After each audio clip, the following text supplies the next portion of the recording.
सारीचा जो विषय आहे नेमकं काय तोडगा निघतोय, कारण की पाटबंधारा विभागाची परवानगी नाही आहे तरी पाईप टाकले जात आहेत, नळ्या टाकल्या जात आहेत. नाही, यामध्ये फार विषय छोटासा होता.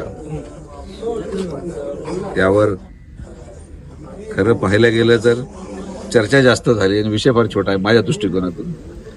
आणि लोकांची अपेक्षा होती की मी आलं पाहिजे आणि त्यांचं म्हणणं ऐकलं पाहिजे. आपण दोन्हीही बाजूचं म्हणणं ऐकून आज संध्याकाळपर्यंत तो अंतिम निर्णय देऊ. आणि निर्णय देत असताना शेतकऱ्यांचं हित हे सर्वोपरी असतं.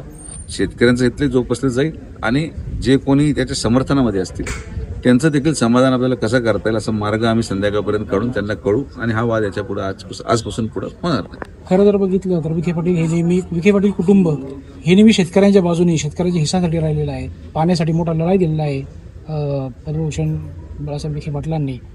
तर आता शेतकऱ्यांचा जीवन मरणाचा प्रश्न म्हणून याकडे बघितलं जात आहे. तर काय नेमकं शेतकऱ्याच्या हितासाठी काय निर्णय घेतले जाऊ शकतो? नाही, यामध्ये ऑलरेडी आपण आपल्या गणेश परिसरापुरता मी सांगू शकतो. महाराष्ट्राचा तर मूळच निर्णय माननीय मुख्यमंत्री महोदयांनी 2 लाख ते रकमेपर्यंत सरसकट कर्जमाफीचा निर्णय घेतला.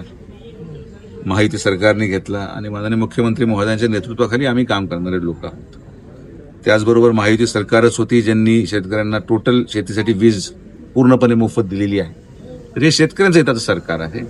आपल्या गणेश परिसरापुरतं मर्यादित जर विषय सांगायचा झाला तर पाण्याच्या दृष्टिकोनातून माननीय मुख्यमंत्र्यांच्या नेतृत्वाखाली, जलसंपदा मंत्री विखे पाटील साहेबांच्या नेतृत्वाखाली जवळपास 300 कोटी रुपयाचे कामं चाऱ्यांचे चालू आहेत. पुढच्या 1 ते 1.5 वर्षामध्ये एकही कोपरा या मतदारसंघामध्ये पाण्यापासून वंचित राहणार नाही. मग तो निळवंडेचं लाभक्षेत्र असो किंवा गोदावरीचं लाभक्षेत्र असो, पाणी पोचवण्याची जबाबदारी आमची आहे.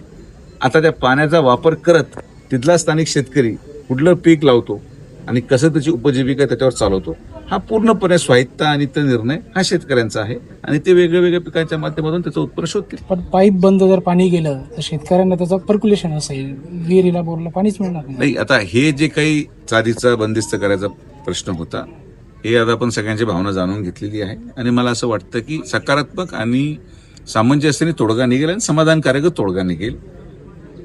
पाईपद्वारे करायचं असेल तर काही अंतर कसं करायचं किंवा जे मोकळं ठेवायचंय मग तिथं कसं करायचं, तर या सगळ्यांना बसून जो काय तोडगा निघेल मला वाटत नाही की फार मोठी अडचण आहे. पाईप रद्दही जवळपास आपण करू शकतो, तोही काय फार मोठा विषय नाहीये.